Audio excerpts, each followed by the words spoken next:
दोस्तों, नवरात्रि में की गई छोटी सी भी साधना उस बीज की तरह होती है जो कभी न कभी वृक्ष बनता ही है। अगर आप इन दिनों दुर्गा सप्तशती के स्तोत्रों और मंत्रों से माँ भगवती की विशेष पूजा आराधना करते हो तो आपको माँ से अपने प्रत्येक कार्य में सिद्धि का आशीर्वाद प्राप्त होता है। और जीवन के किसी मोड़ पर अगर आप अपने आप को असहाय महसूस करते हो तो माँ किसी न किसी रूप में आपकी सहायता करने अवश्य आती है। आज मैं आपको 2 साधनाएं बताने वाली हूँ। पहली है सिद्धिकुंजिका स्तोत्र की और दूसरी है दुर्गा सप्तशती के एक चमत्कारी मंत्र की। तो आइए पहले जानते हैं सिद्धिकुंजिका स्तोत्र की साधना के बारे में। दोस्तों, जीवन में कई मौके ऐसे आते हैं जब हम हताश और निराश हो जाते हैं।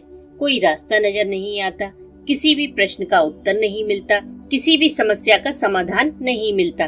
तो ऐसे में आप माँ भगवती की शरण में जाइए, सिद्धिकुंजिका स्तोत्र का पाठ कीजिए। माँ भगवती स्वयं आपकी रक्षा करेंगी। देखिए, शक्ति तो हम सबके अंदर मौजूद होती है, पर कभी कभी हम उसे सही कार्य में नहीं लगा पाते। तो ऐसे में सिद्धिकुंजिका स्तोत्र आपकी मदद करेगा आपके अंदर की शक्ति को जागृत करने में। और कुछ लोग ऐसे भी हैं जो पूरी सप्तशती का पाठ नहीं कर पाते, तो वो सिद्धिकुंजिका स्तोत्र को पढ़कर पूरी सप्तशती का लाभ ले सकते हैं। और सबसे बड़ी बात ये है कि ये दुर्गा सप्तशती का सबसे तीव्र प्रभाव दिखाने वाला स्तोत्र है। इसे करने के बाद पूरी दुर्गा सप्तशती का फल आपको मिल जाता है। इसका पाठ समस्त बाधाओं को शांत करने के लिए, शत्रु दमन के लिए, ऋण मुक्ति के लिए, जीवन में सफलता प्राप्त करने के लिए, शारीरिक और मानसिक सुख के लिए किया जाता है। और यकीन मानिए, इस पाठ को करने के बाद इसका फल निश्चित मिलता है। इसको पढ़ने से आपके ऊपर कोई गलत शक्ति प्रभावी नहीं हो पाती। आप चारों ओर से बुरी शक्तियों से बचे रहते हो। कोई भी आपके ऊपर कोई गलत कार्य नहीं कर सकता, और अगर करता भी है तो ये उल्टा बैकफायर करता है, यानी कि उल्टा उसका किया उसी के पास वापस लौट जाता है। अब इसे करें कैसे? तो देखिए, नवरात्रि में माँ को एक चौकी पर विराजित करें, धूप दीप प्रज्वलित कर लें, वातावरण को सुगंधित कर लें, माँ का पूजन करें, उन्हें 2 लौंग, 2 इलायची और मिश्री का भोग लगाएं, लाल फूल समर्पित करें।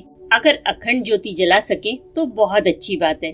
फिर उनके सामने बैठकर सिद्धिकुंजिका स्तोत्र के कम से कम डेली 3 पाठ अवश्य करें, ज्यादा भी कर सकते हैं। उसके बाद जो भी चमत्कार आपके जीवन में घटित हो उसे किसी को ना बताएं, क्योंकि हमारी आदत होती है कि हम सबको बताना चाहते हैं कि आज हमने सपने में ये देखा, आज हमारे साथ ये हुआ, आज हमारे साथ वो चमत्कार हुआ।